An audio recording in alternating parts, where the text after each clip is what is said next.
Okay, this video is why are non-smoking women getting lung cancer? The incidence of women who do not smoke cigarettes that are getting lung cancer has significantly gone up, and the question is why. Most often they're adenocarcinomas.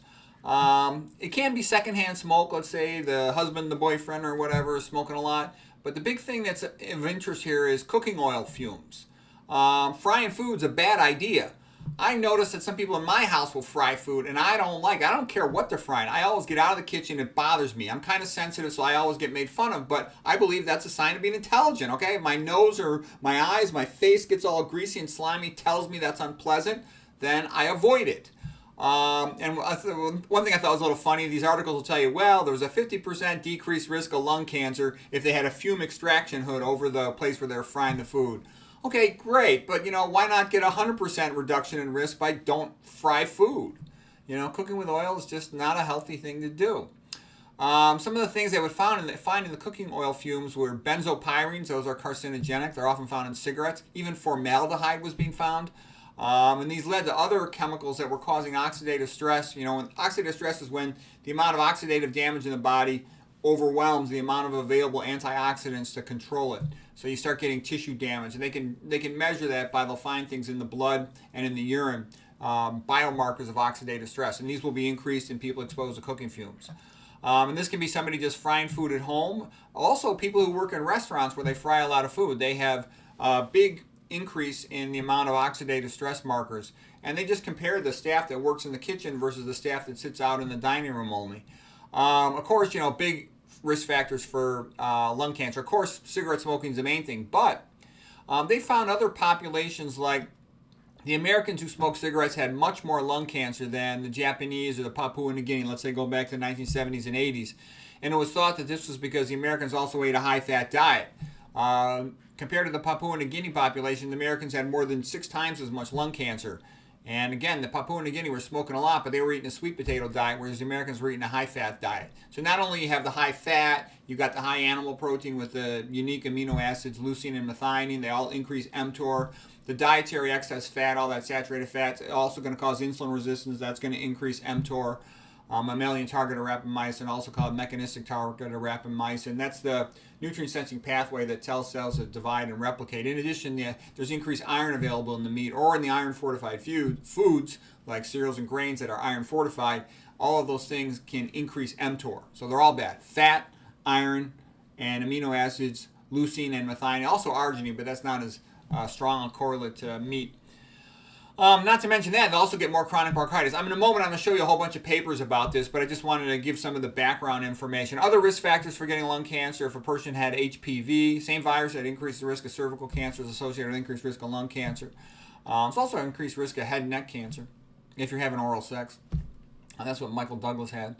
If they had former tuberculosis, that's pretty rare. Somebody working in a coal mine or some other chronic exposure to fumes. In China, it's thought that there's a big increase in lung cancer in people due to air pollution exposure. Wildfires can also increase the incidence of lung cancer in people. Some people are genetically just more vulnerable to it.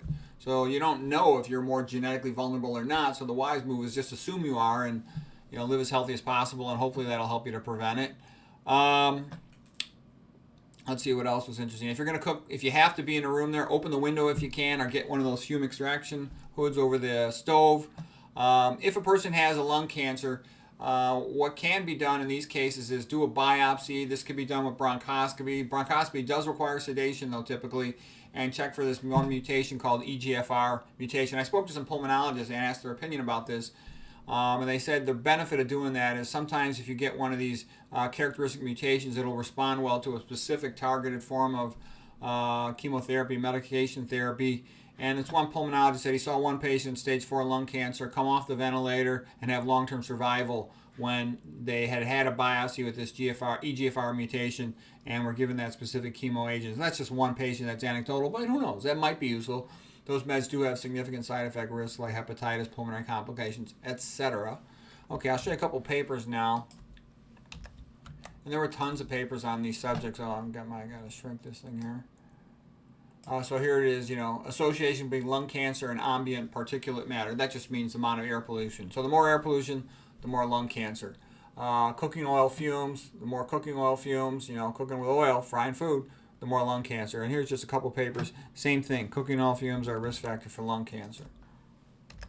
I've always really bothered me to be in the kitchen when somebody was frying food. I always won't stay in the kitchen. I won't have a conversation with somebody if they're doing that. I find it real unpleasant. And like I said, it's been my experience in life that people will make fun of you, but they're just being conformist and stupid. If something's unpleasant, it smells bad, or you get a lousy feeling, or you get a tightness in your throat when they're breathing, get out of that room. It's bad for you. Don't go by what they say. Go by what you feel. You can trust that. Okay, so urinary hydroxypyrene and malone dialdehyde, okay, in male workers in Chinese restaurants. So the point was, the male workers that had spent time in the kitchen had a lot more of these biomarkers of oxidative stress and DNA damage than did the ones that were out in the dining room. So just another indicator that the cooking oil fumes were toxic, causing real damage to their bodies. Okay, here's another thing. Human 8-oxoguanine, another marker of oxidative stress. Same thing. The more people are around the cooking oil fumes, the more of these chemicals show up in their body, in their blood and in their urine. Okay, exposure to cooking oil fumes. The more people are exposed to cooking oil fumes, the more chronic bronchitis they get. These are like lung damage like a smoker would get.